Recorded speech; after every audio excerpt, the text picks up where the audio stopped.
Assalamu alaikum my dear students. My name is Neha Faisal. I am your general knowledge teacher of grade 2. I welcome you all on the platform of digital academics provided by Moonlight International Publisher. Today we will study chapter number 8 and the name of this chapter is animals. Before starting this chapter I will discuss students learning outcome. After completing this chapter the student will be able to number 1 list the animal they see in their surrounding. Number 2 is recognize the animals that live on land are different in feature from those that live in water. And the third point is recognize that all animals have young ones that grow into adults. And the fourth point is recognize different animals and their young ones. For example, cat and kitten, dog and puppy, hen and chicks, frog and tadpoles, butterflies and caterpillars, etc. Next point is identify that some young animals do not look like their parents. List the animals that feed their young ones and look after them. And the last point is name different place where animal live, nest, den, etc. तो प्यारे बच्चों, क्या आप लोगों ने कभी जू में जानवर देखे हैं? आप लोगों ने देखा होगा कि कुछ जानवर छोटे, लंबे, मोटे, पतले, कुछ जानवर उड़ते हैं जबकि कुछ जानवर रेंगते हैं, कुछ जानवर पानी में रहते हैं. They all are different from each other. First of all, I will tell you about land animals. तो प्यारे बच्चों, सबसे पहले मैं आप लोगों को उन जानवरों के बारे में बताऊंगी जो कि ज़मीन पर रहते हैं. जो जानवर ज़मीन पर रहते हैं उनकी अमूमन टांगे होती हैं, जैसे कि एलिफेंट, हाथी की 4 टांगे होती हैं जिनकी मदद से वो इस ज़मीन पर चलता है. हाथी ज़मीन पर रहता है. घोड़ा, हॉर्स, घोड़े की भी 4 टांगे होती हैं और घोड़ा भी जमीन पर रहता है. और घोड़ा एक जगह से दूसरी जगह सामान पहुंचाने में बहुत मदद देता है. घोड़ा एक वफादार जानवर है. लॉयन, शेर, lion is the king of forest. शेर की भी 4 टांगे होती हैं और वो भी जमीन पर रहता है. Some animal only crawl. कुछ जानवर ऐसे होते हैं जो कि रहते तो जमीन पर हैं लेकिन वो चलते नहीं बल्कि रेंगते हैं, जैसे कि लिजर्ड. तो प्यारे बच्चों, क्या आप लोगों ने कभी छिपकली को अपनी टांगों पर चलते हुए देखा है? जी नहीं, बल्कि वो रेंगती है. स्नेक, स्नेक भी जमीन पर रेंगता है. कभी आप लोगों ने ऐसा देखा है कि सांप अपनी टांगों से चल रहा हो? जी नहीं, क्योंकि सांप की टांगे नहीं होती, वो सिर्फ और सिर्फ रेंगता है. Some animal can fly in the air. वो अपने परों की मदद से हवा में उड़ते हैं. आप लोगों ने देखा होगा कि कुछ आपके घर के इर्द गिर्द तोते, कबूतर, चिड़िया उड़ रहे होते हैं. Now I will show you some pictures of flying animals. Sparrow, pigeon, ant, parrot, etcetera. प्यारे बच्चों, आप लोग मुझे बताएं कि उड़ने वाले जानवरों में से आपका पसंदीदा जानवर कौन सा है, या कोई ऐसा जानवर है जो आपने अपने घरों में पाला हुआ है? प्यारे बच्चों, कुछ जानवर ऐसे होते हैं जो सिर्फ और सिर्फ पानी में रहते हैं, जैसे कि फिश, मछली पानी में ही सांस लेती, पानी में ही खाती है और पानी में ही सोती है. कभी आप लोगों ने ऐसा देखा है कि मछली जमीन पर रह रही हो? मछली अगर जमीन पर रहेगी तो वो मर जाएगी क्योंकि पानी में ही मछली रहती है. They have gills to breathe. They live entire life in water. Now I will show you some pictures. Starfish, shark, and whale. They all live in water. अच्छा प्यारे बच्चों, कुछ जानवर ऐसे होते हैं जो पानी पर भी रहते हैं और जमीन में भी रहते हैं. वो पानी पर भी सांस ले सकते हैं और जमीन पर भी सांस ले सकते हैं. Now I will show you some pictures of animals that can live on land and in water.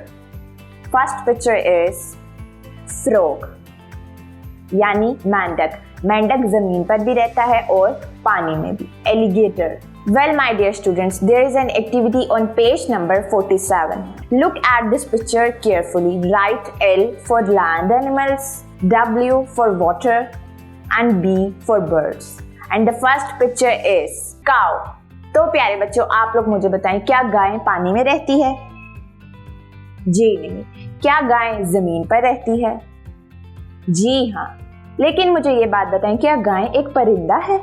बिल्कुल भी नहीं. गाय एक जानवर है जो कि जमीन पर रहती है. इस बॉक्स में हम L लिखेंगे यानी land animal. And the second picture is dolphin. तो प्यारे बच्चों, अब आप लोग मुझे बताएं, क्या डॉल्फिन जमीन पर रहती है, या डॉल्फिन एक परिंदा है, या डॉल्फिन पानी में ही रहती है?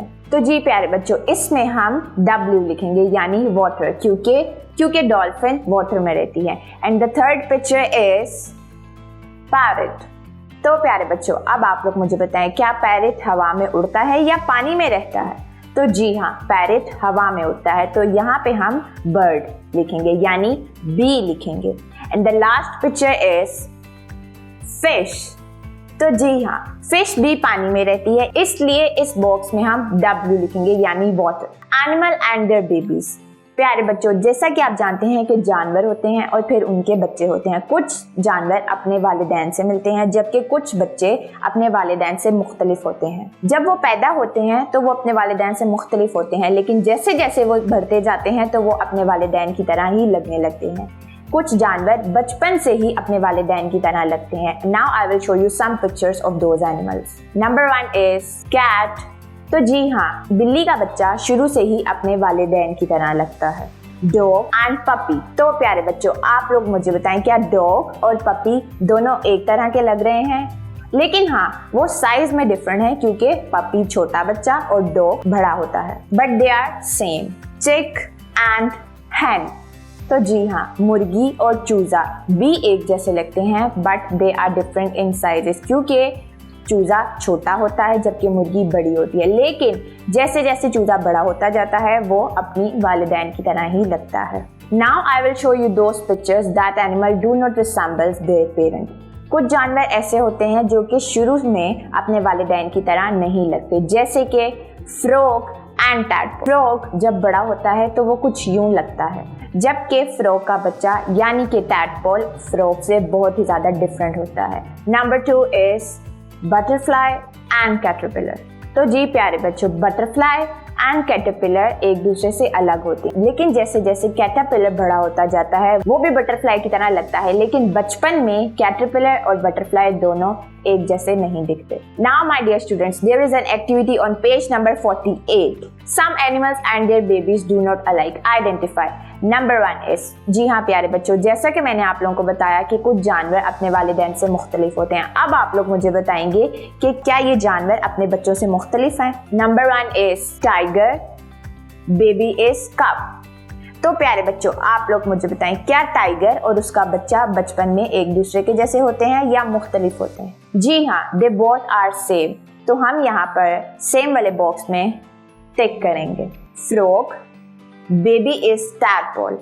तो प्यारे बच्चों, आप लोग मुझे बताएं, क्या फ्रॉग और उसका बच्चा टैडपोल एक जैसे लगते हैं? तो जी नहीं। यहाँ पर हम नॉट सेम वाले बॉक्स में टिक करेंगे। Third one is horse, baby is foul. अब आप लोग मुझे बताएं, क्या घोड़ा और उसका बच्चा एक जैसे होते हैं? तो जी हाँ, यहाँ हम सेम वाले बॉक्स पे टिक का निशान लगाएंगे। And the last one is butterfly, baby is caterpillar. तो जी हाँ, बटरफ्लाई और उसका बच्चा यानी कि caterpillar, they both are different from each other. तो यहाँ पर हम नॉट सेम वाले बॉक्स पे टिक का निशान लगाएंगे। कुछ जानवर अपने साइज में बड़े होते हैं, कुछ जानवर बहुत छोटे होते हैं, जबकि कुछ जानवरों की चोंच होती है, कुछ जानवरों की 4 टांगे होती हैं। कुछ जानवर जमीन पर चल सकते हैं, जबकि कुछ जानवर सिर्फ हवा में उड़ सकते हैं। इसी तरह कुछ जानवर पानी में रहते हैं, जबकि कुछ जानवर दरख्तों पर घोंसला बना के, कुछ जानवर बर्फीले इलाकों में रहते हैं। Dolphin live in seas. तो जी हाँ, जैसा कि मछली पानी में रहती है, आपको मैंने बताया कि मछली सिर्फ और सिर्फ पानी में रहती है, वो वहीं पे सांस लेती है और वहीं पर सोती है। अगर मछली को बाहर निकाल दिया जाए तो मछली मर जाती है। आपने भी देखा होगा कि जब छोटे बच्चे अपने घर में मछली लाते हैं तो अगर मछली को हम पानी से निकाल दें तो मछली मर जाती है। लेकिन प्यारे बच्चों, हमें उनके साथ ऐसा सलूक नहीं करना चाहिए। अगर आप अपने घर में मछली लाएं तो उसको हमेशा पानी में रखें, मगर उसका पानी बदलते रहें। Elephant live in forest. तो जी हाँ, हाथी जंगलों में रहते हैं। Polar bear live in snowy regions. Polar bear सिर्फ और सिर्फ उन इलाकों में रहते हैं जहाँ बहुत बर्फबारी हो, अदरवाइज वो मर जाते हैं। Camel live in desert. तो जी हाँ, camel is the ship of desert. ऊंट सिर्फ और सिर्फ सहरा में ही पाए जाते हैं। Sparrow live in nest. चिड़िया दरख्त में अपना घोंसला बनाती है और वहीं रहती है। उसके बच्चे भी अपनी वालिदैन के साथ दरख्त में ही रहते हैं। इसीलिए हमें चाहिए कि हम मजीद दरख्त लगाएं और दरख्तों को मत काटें, इससे आलूदगी में भी इजाफा होता है। Lion lived in dens. Now we will do exercise on page number 50 and the first one is answers the following question and the first question is name any two animals that live on land and any two animals that live in water. तो प्यारे बच्चों, कोई से दो ऐसे जानवरों के नाम बताएं जो कि जमीन पर रहते हैं और कोई से दो ऐसे जानवरों के नाम बताएं जो कि पानी में रहते हैं। तो जमीन पे रहने वाले जानवरों के नाम हैं एलिफेंट, लॉयन, जबकि पानी में रहने वालों के नाम हैं fish, alligator. And the second question is प्यारे बच्चों, आप लोग मुझे ऐसे जानवरों के नाम बताएं जो कि अपने वालिदैन से नहीं मिलते। तो जी हाँ, butterfly and caterpillar, frog and tadpole. Number third is name any three animals that milk feed their young ones and the first one is goat, camel, cat. अब आप लोग मुझे बताएं कि लॉयन कहाँ पे रहता है और रैबिट कहाँ पे रहता है। तो प्यारे बच्चों, लॉयन डेंस में रहते हैं जबकि रैबिट होल में रहते हैं। And the last question is प्यारे बच्चों, आप लोग मुझे बताएं कि डॉल्फिन कहाँ पे रहती है और परिंदे कहाँ पे रहते हैं। तो जी हाँ, डॉल्फिन पानी में रहती है जबकि परिंदे घोंसलों में रहते हैं। Now we will do filling the blanks with the help of words in that prayer box. And the first one is the young one of a cow is a dash, and the correct answer is calf. Number 2 is the young one of a frog is dash, and the correct answer is tadpole. Very good. And the third one is the young one of goose is dash, gosling. The young one of a lion is dash, cub. And the last one is the young one of a fish is a dash. And the correct answer is fly. My dear students, that is all I have for today. I hope you understand this lecture. Stay tuned until next time. Allah Hafiz.